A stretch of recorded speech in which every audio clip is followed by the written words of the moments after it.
Well, hello, everybody. This is Old Buck Dave again, episode 134 of the Two Old Bucks. I even checked to make sure I got the number right this time. I know we've got somebody else floating out there. That'd be the other old buck, eh? That would be Old Buck Dale. Yeah, old Buck Dale. And we have a special guest again, Captain Jim. You out there, Captain Jim? Yes, I am. Hello, everybody. Hi, welcome back to the Bucks, Jim. Welcome aboard. Welcome aboard. There you go. Welcome aboard, matey. No, we're the mateys. He's the captain. Yeah, let's make this right. Welcome aboard. So Jim's going to read a piece that he has written about the Sunshine Skyway Bridge. We'll talk more about that later. But in the meantime, we'll get the preliminaries out of the way here. And so I'd like to start off by saying I had a wonderful Cinco de Mayo dinner with none other than Judge Clarence Thomas and his wife, Maureen. You remember Judge Thomas? Geez. I'm going to start over again. I didn't want to interrupt you. We had a wonderful Cinco de Mayo dinner with Judge Clarence Jones and his wife, Maureen. I'm glad you made that clear, Dave. Glad got the last name right. Yeah, we had a terrific time. Judge Jones is still mediating. He's still tap dancing. People probably didn't know he's a tap dancer. He's still playing a little bit of tennis.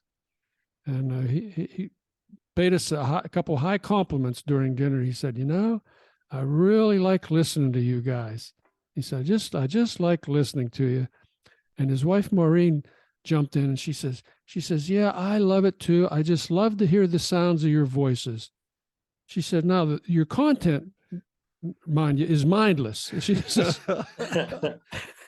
you're mindless, but I just love the sound of your voices. So, hey, a win's a win, I guess. We'll take it. Well, hey, Dave, we've laughed about this before. This is just the way we sound, obviously, but Jim, you might not have picked up on some old episodes, and there was a couple times when we introduced ourselves as the Melatonin Brothers, and we were so boring, but it was on a positive side because a lady that said, you guys talk so much and the way you talk just puts me to sleep. But she was recovering from some major surgery and some, and we felt like we did her a favor, she 15 minutes later, she finally got some rest. So, but she was only one of them. We had a distressingly high number of people that said the same thing. Yeah, the Melatonin Brothers. You put me to sleep at night. Okay, whatever. So anyway, thanks the judge and his wife for at least they're a nice couple, very nice couple. After a great dinner, it was a big Cinco de Mayo celebration in town. The street was blocked off, live music. So we went to the Ukrainian coffee shop in town and got front row seats. There's a big couch at the front window, so we could just watch the world go by. And of course, the judge and I were being bad in our own way, making comments and of course, the wives were being, they were being teenagers. They were being snarky, like, those shoes don't go with that dress. Usual stuff, Hey, speaking of downtown, the other day when I met you downtown, Dave, we were looking for Jim, Captain Jim, but we missed him down there. It was on. They missed him. Yeah, you were around. We went to our favorite watering hole and had a Bloody Mary, and my phone was on mute. Okay. So I didn't. Again, sometime. Do you do that? Do you do that often, Jim? Do you check that farmers market out and that kind of thing? Visit downtown? Yeah, we do. The produce is excellent, and so it's the right time of day, and so it's kind of not a real tradition, but we do it frequently. Okay, well, sometime I'll catch you down there. We ran across a cigar shop and I owe a guy $7. I was going to ask you have you tried that cigar that you connived out of that guy? I did try it, and I will tell him that it was decent for that price. It was he did pick one. It was rather smooth. So anyhow, we'll catch up with that one day. We went up to the Waterside farmers market this past Sunday. And same guy was there. He had, same guy was there at this farm, which is different than the one in town, obviously. He kind of looked at me as I walked by, thinking, You're the friend of that guy that bamboozled me out of a cigar. No. If the guy's, if a guy's giving you ice cream, he wants you to taste it, and so he did. That was a good businessman move. You never know what may turn up out of that. So, Hey, speaking of ice cream. Great segue, Dave. Yeah, great segue. Well, I mean, we don't plan this. It's easy to believe we don't plan it. You see the big news out of Israel, the smuggling problem they have? I saw, and that surprised me too. Something about fruit bars or something. Boy, it's a good thing we didn't do a stump the bucks on this, because you'd have crushed it. I guess in the last roll-ups or something. Yeah, they have confiscated over 600 pounds of fruit roll-ups that were brought into the country by, I guess, mainly people from the United States. Some woman on TikTok, she did a video where she takes a scoop of ice cream and wraps a fruit roll-up around it. And then, of course, that immediately kind of freezes the fruit roll-up. And then she takes a big bite, and it's a big crunch, a big satisfying crunch. So that's become the big rage in Israel now. And they don't have their own fruit roll-ups, huh? Well, they have them, but, I think they sell for like 39 cents or something. And people are bringing these in their suitcases and selling them for $6 each to the Israelis. So, you got to go figure, Dave. They've got an excellent, anti-aircraft, anti-rocket system, but they don't have a decent fruit roll-up. They don't have a good fruit roll-up. Jeez. So what other silly things do you have in your magic hat there? Well, I don't know. We got the Writers Guild strike still going on. That's going to be a concern to more and more people as our TV shows disappear. Maybe they'll start listening to our podcast. I don't know. What do you think? I don't know. I mean, clearly, that's what makes them interesting. But there's so many reruns in the summer. I hardly notice when they're writing and when they're not writing. And you know what I mean? It's like take a couple of weeks for me to realize that I've seen the episode or whatever. I'm watching a couple of times. Yeah, pretty soon you won't remember anyway. So you can watch the same one every day. I try to keep a PBS station, a commercial-free station on, like a nature program or something. And I just flip back and forth, because any other station and all the stations, they time all the commercials at the same time. So who knows? Who knows? Hey, what about the coronation? Did you watch any of the coronation thing? And I did not. You did not. How about you, Jim? Did you catch any coronation? No, I really wasn't interested. Not a big fan. The no was very succinct. It was a simple no. No.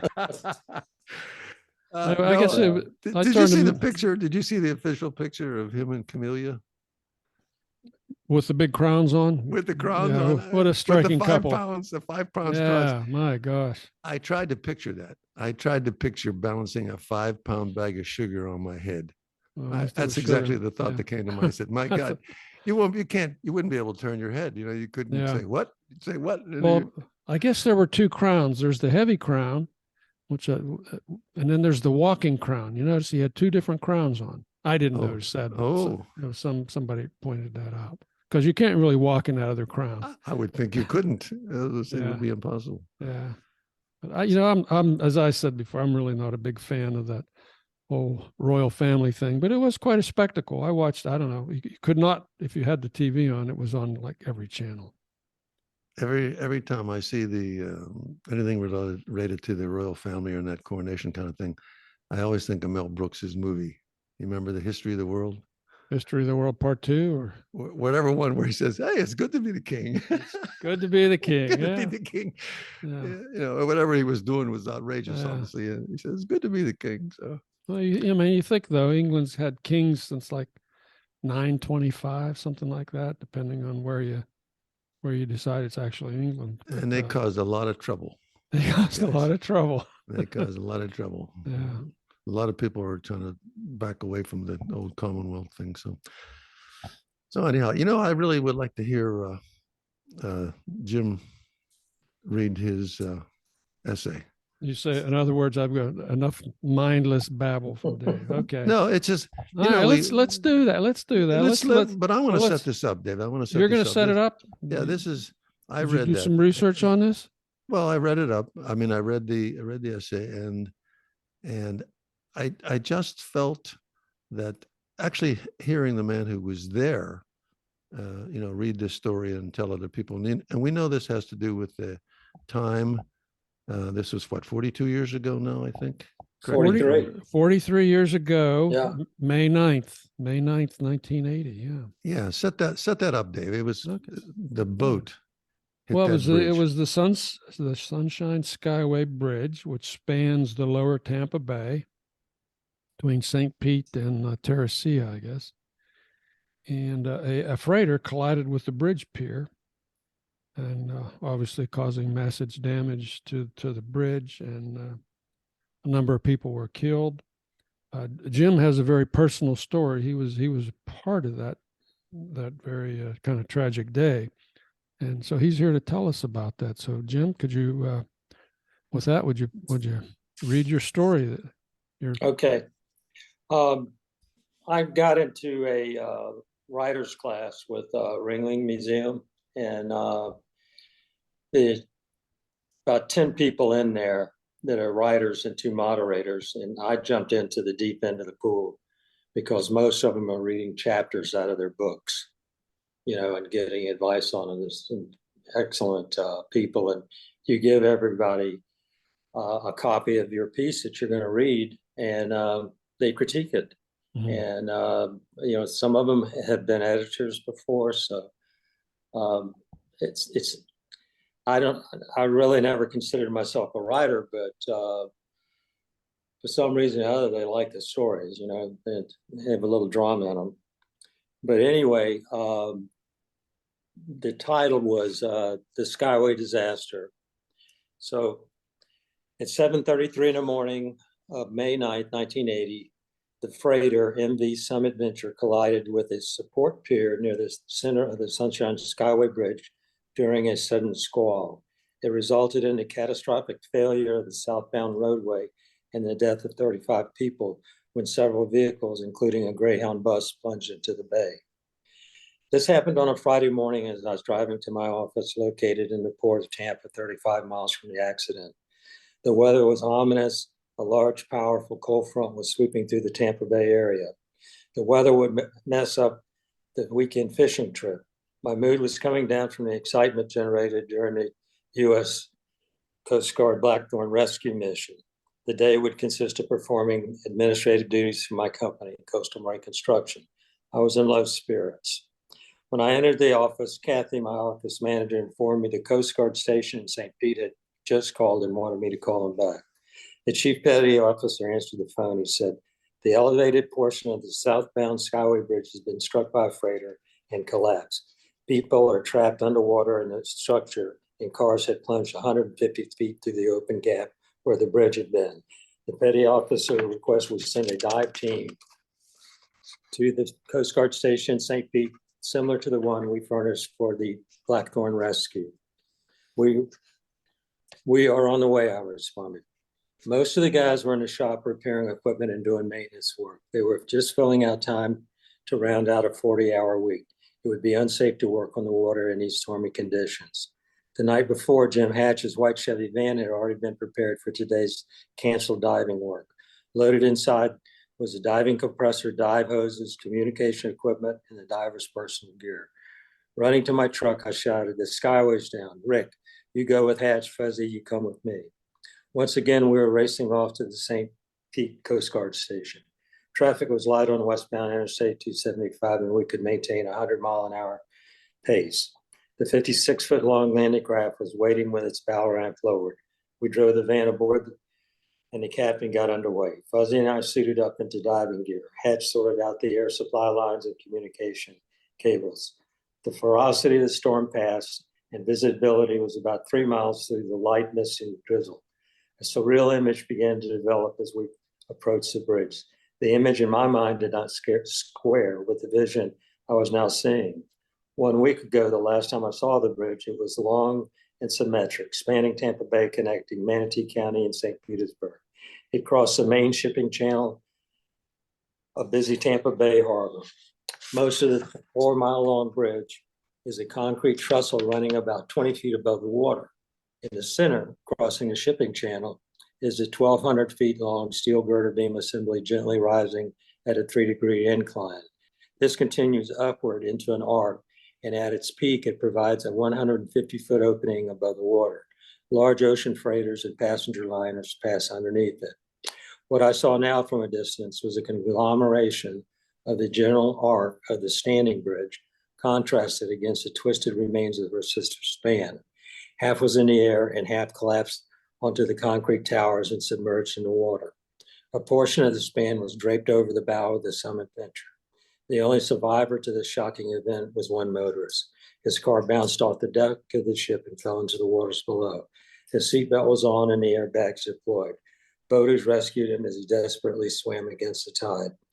The Greyhound bus drove off the bridge through the gap and plunged 100 feet into the water below. Somewhere close to the entry, it stuck a steel girder beam. This cut the bus into half. At the level of the driver, he didn't stand a chance. The upper portion of the bus split away, scattering passengers into the bay waters. The bus's lower portion landed upside down, wheels up. My friend Ray Riola, a Florida Department of Transportation bridge inspection diver, was assigned to inspect a specific area of the bridge that morning. He had a new partner, Michael Betts, a newly discharged U.S. Navy underwater photographer. They were just sitting down for breakfast in a diner up the road. The waitress interrupted and said, "The Skyway just got hit." They went into action, racing to launch the 16-foot Boston whaler and get out there.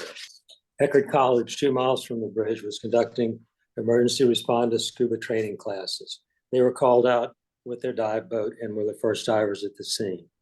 We arrived during a confused rescue effort. I was suited up and ready to do something, but what? Ray had already entered the upside-down bus and retrieved bodies. The tight space and difficulties of removing the passengers was challenging, but Ray, an ex-Marine, had been in tight situations before. Suddenly, the Coast Guard ordered everyone to evacuate the scene. Another dangerous cold front blast was approaching. Visible on the horizon to the northwest was an ominous black rolling cloud. We quickly headed for shelter at Fort DeSoto Beach. The second front hit with the ferocity of the first. The landing craft used its engines and anchor to stay in one location. Bolts of lightning crackled, deafening thunder followed, and torrents of rain poured down for about 30 minutes. When it passed, the all-clear signal was given. The rescued effort then turned into a recovery. The victims had to be taken out of the water. Apparently, there was a jurisdictional fight over who was in charge, the Coast Guard, the Florida Department of Transportation, or the Florida Marine Patrol. The FDOT took the lead position and shared duties with the other agencies. They awarded an emergency contract to the Hardaway Company, who had a Marine division in Port Tampa, Florida. CMC had a close relationship with them, and we subcontracted diving projects from them for over 25 years. They built major bridges using powerful barge-mounted steam cranes. These were declared surplus and sold after the World War II shipping industry in Tampa slowed. CMC provided dive teams day and night until the victims were recovered and the port of Tampa was open to marine traffic. We signed a subcontract to provide diving services. I supervised one crew and took my turns diving during the 12-hour shifts. The first order of business was removing the victims' bodies in the vehicles. I had a belief if you landed right side up, there was a chance of surviving. One of the first cars retrieved had landed just like that. Underwater, cables were attached to it and a crane brought it to the surface. The deceased male driver was still in a seatbelt buckled, trapped in a seat behind the steering wheel. The impact of hitting the water from a 150-foot drop collapsed the floorboard upward and pinned his legs to the lower dashboard. From that time forward, I stopped looking at the victims.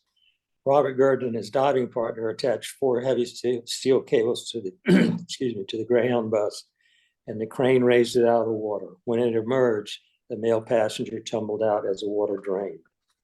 The more daunting task was removing the steel girder beam bridge, weighing thousands of tons. During the recovery phase, we used handheld underwater cutting torches to free the vehicles trapped inside the bridge structure. This was slow going due to the thick steel plates utilized in construction.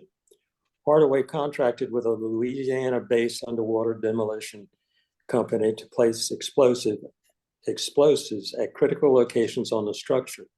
They use shaped charges which direct the powerful blasts in one direction, cutting through the toughest materials. The demolition engineers studied the design drawings and determined their placement. Hatch owned one of the first live feed underwater television cameras in the state.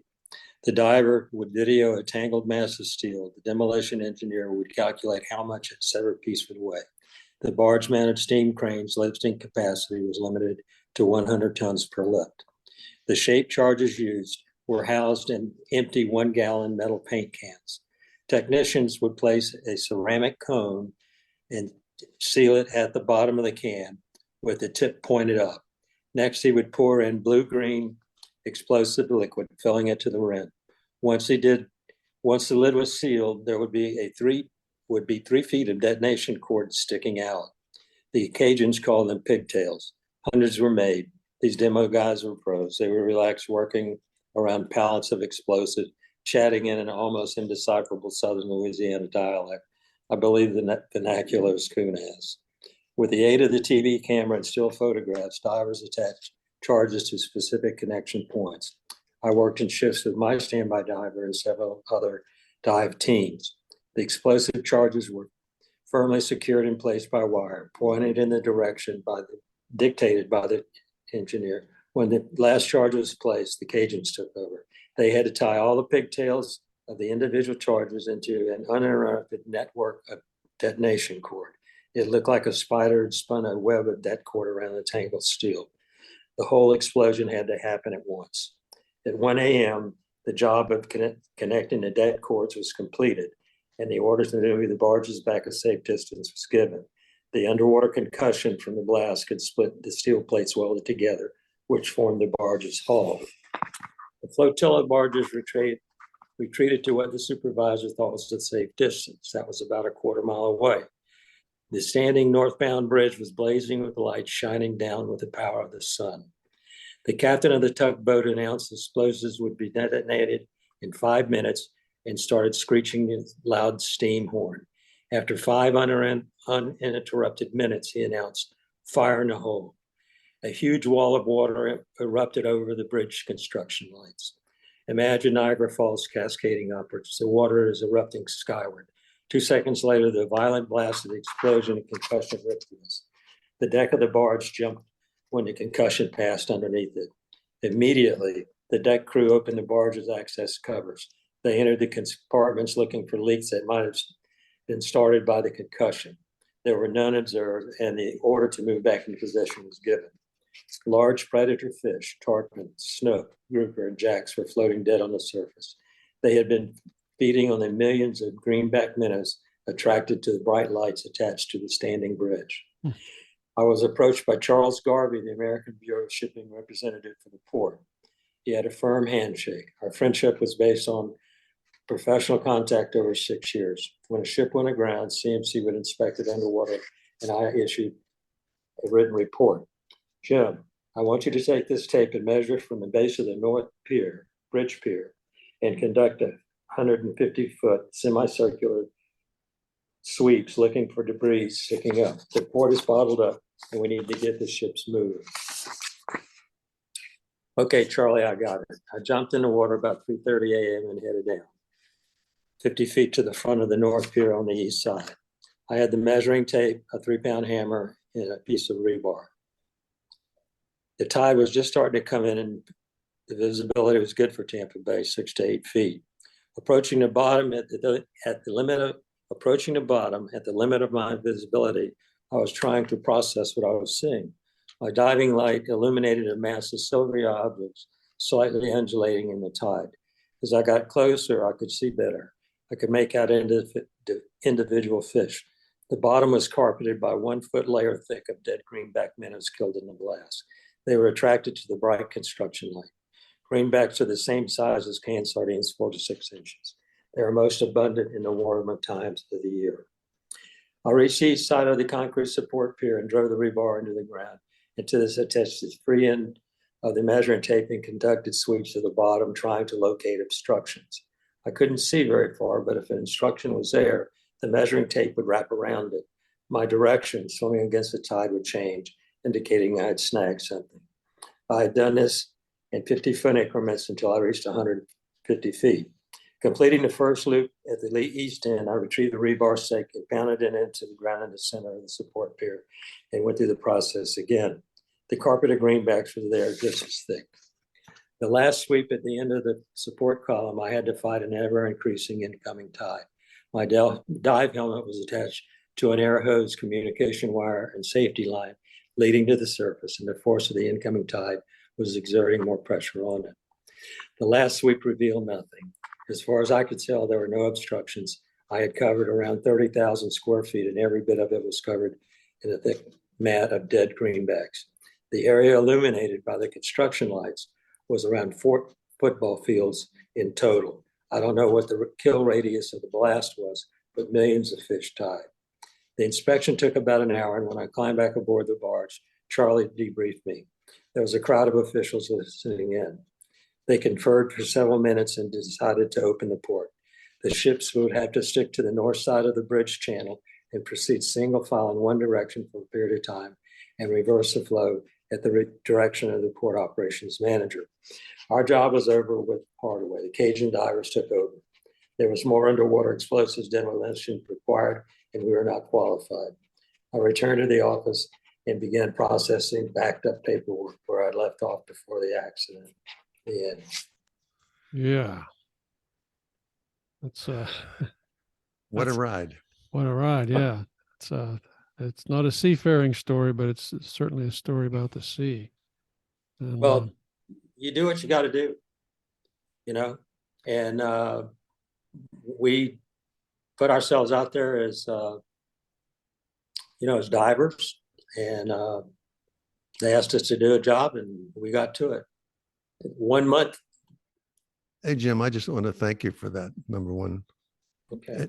And Dave, I was going to say,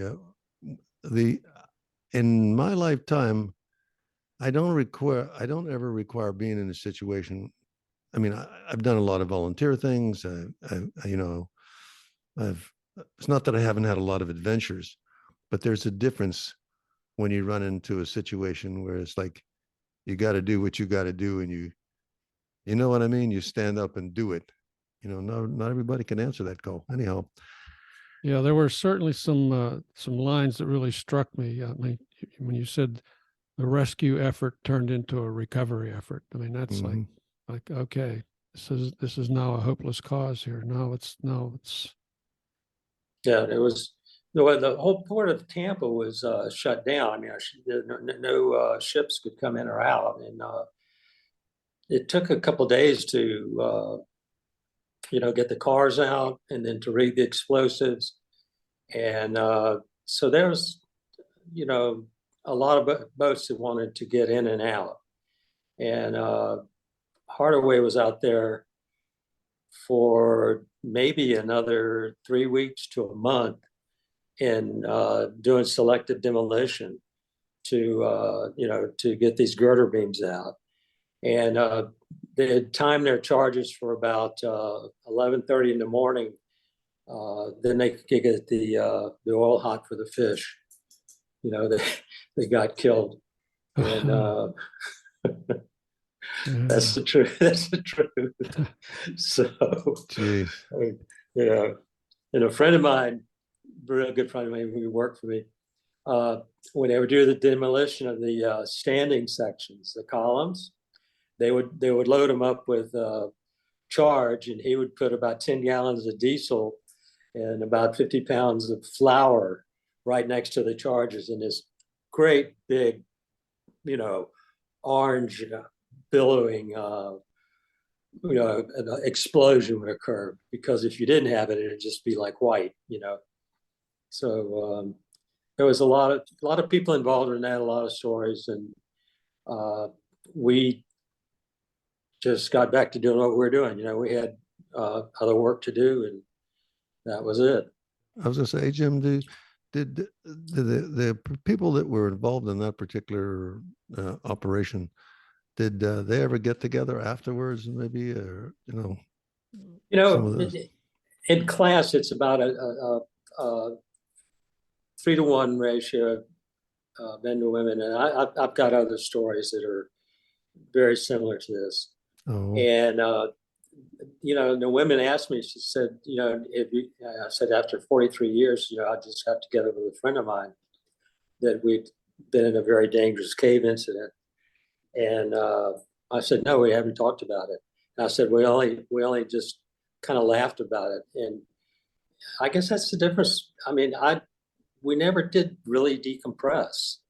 I called up Jim Hatch. He's up in Georgia, and talked to him about the story and got his recollection. We'd never talked about it. And Robert Gurdon, who is still with, we're still associated. We didn't, we might have a passing, but we never did sit down and go through any sort of a therapeutic session. Yeah. You just hold it in, and so sometimes in class when I read, I'll ask the moderator to read when I get to a difficult part. It's just too hard to. Yeah. I just remember it too much. Yes. Too well. Yes. So that one line you said from that time on, I stopped looking at the victims. Like, oh man, like just doing what you had to do, as you said at the beginning. Yeah. Well, the month before the Blackthorn, the U.S. Coast Guard buoy tender Blackthorn was hit by the Capricorn, and 23 Coast Guardsmen died.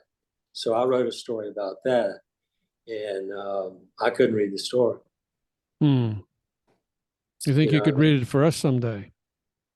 Yes, I could. Okay, great. Yeah, we're going to do that down the road here for sure. Yeah, and I went to the 43rd ceremony that the Coast Guard had for that, and there's still a lot of them turn out for that. And I just mentioned to one person, I was the first diver in the sunken ship, and I had the helmet that two of the divers wore inside the ship, and both of them almost came to grief inside the ship. It was that was one of those times you just did it. Just another day at the office, huh? Jeez. Yeah. Well, wow. There's there's other things too. So Yeah. Wow. I'm going to start writing with a little more levity. Maybe these writers that are on strike for the comedy shows. Yeah. I said, it just to write a story takes several days, and you isolate yourself and recall all these incidents, and it takes me a little while to recover from that afterwards. I believe it. That's heavy stuff. That's really heavy stuff. Jim, I'm thinking there's it must be a survival instinct, but there are things that I want to put out of my mind so badly, that Right. You see something that you just, you work really hard to keep that from surfacing. And then, maybe I mean, like a picture of you with your shirt off? Or? No, I'll tell you, I'll give you a good example. Okay. If I'm driving down the road, and I see a reckless young man or somebody on a motorcycle that's driving recklessly, and I say to myself, please don't have an accident in front of me, because I don't want that memory. You know what I mean? I just don't want to see that. Yeah. Right. And so, well, you were called, and not everybody can do that. You stepped up to the plate and did what you had to do, and I truly admire you for that. I'll have to buy you a cold brew or something. I'll meet you downtown one day, and we can talk about something lighthearted. Okay, absolutely. That's great. Yeah. Hey, thanks again, Jim. And we definitely want to have you back some more. We need some more. We want to hear some more sea stories, as well as we'd like to hear your Blackthorn. Is it Blackthorn? Blackthorn, yeah, it's Blackthorn Yeah. story. Yeah, Blackthorn tree. Okay. And hey, Dave, we want to encourage any listeners to go ahead and contact us. They can do that voicemail, or If you have a story, buckstoold.com. Is that our email address? Buckstoold? Yeah. buckstoold@gmail.com. Buckstoold@gmail.com. You were close. You were close. It's been a rough day. It's been a rough day. but that kind of those are really interesting, and we would like to hear that. We're interested in writers, and we probably talk about books and different things. In fact, I think we have an author maybe in the future to Speaking of to that, talk to. yeah, next week we will have Frank J. Young here. We'll be interviewing Frank. He'll be talking about his book, 47 Aerogrammes, A Passage Through India, 1969 to 1970. This was his sophomore year in college. He went for a year of study in India and recorded a diary of sorts of his adventures there. A bunch of years later, he found the letters that he had written home, and he said, "You know what? It's time for me to make a book out of all this." We met him a few weeks ago. He's a fascinating guy, a terrific guy, and so we're encouraging everybody to listen next week when we talk to Frank Young. In the following week, we've got our first interview with a Russian. This is a man who fled the country recently in protest out of the Putin war, and so I'm sure he's got some interesting things to tell us. So we look forward to hearing from him in 2 weeks. So that's what's going on with the Bucks. Yeah. So all your listeners with comments and thoughts, don't hesitate to contact us, and the old Bucks have discovered some buckworthy chatter. So, okay. Well, on that, I'm going to say take care, everybody, and we'll be talking to you next week. Me too. Old Buckdale saying thanks for listening. Okay, this is Jim saying thank you guys for letting me read that story. And thank you. All right. See you next time, everybody. Bye-bye. Right. Bye.